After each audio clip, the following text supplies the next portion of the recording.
Imagine a world where fertility clinics look like Build-A-Bear, and the idea of designer babies is commonplace. Thanks to CRISPR-Cas9, this far-fetched fever dream might soon become reality.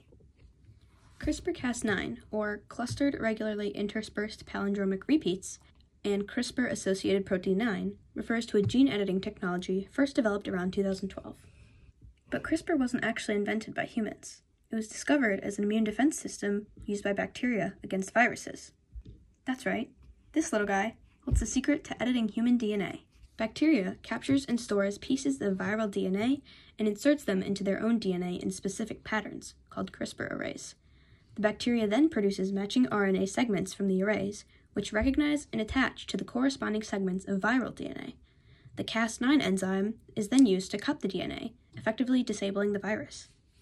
Scientists have adapted this system by making their own version of a CRISPR array. In a lab, researchers create a short RNA guide sequence to match with a specific region on a cell's DNA. This RNA guide then attaches to the Cas9 enzyme and is introduced to the target cells. The RNA guide then finds the matching segment of DNA, and the Cas9 enzyme cuts it. Simply cutting the DNA will disable whatever gene is spliced, but scientists are able to add or replace DNA as well. Taking advantage of a cell's natural DNA repair process, called homology-directed repair, scientists will add a piece of template DNA along with the RNA and the Cas9 enzyme. This template tells the cell how to repair the broken DNA strand, meaning scientists can effectively manipulate the cell's DNA blueprint, adding or replacing whatever they please. The use of CRISPR holds a lot of promise in treating and preventing genetic diseases.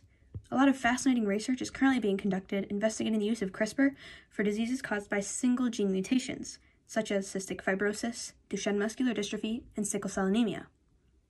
With more development and research, it could even be used against more complex diseases like cancer and heart disease.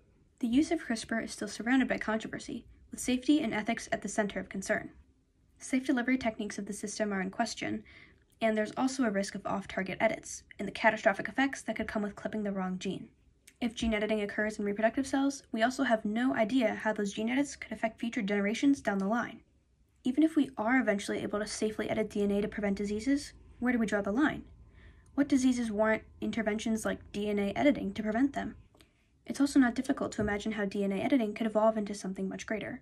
While efforts might be targeted at disease prevention right now, technology could easily evolve to allow for the selection for and even enhancement of other normal traits, leading to a world full of designer babies and superhuman DNA.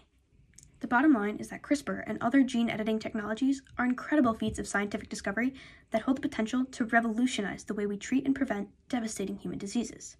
Yet take it too far or push it in the wrong direction, and these technologies also have the potential to unleash equally terrifying consequences.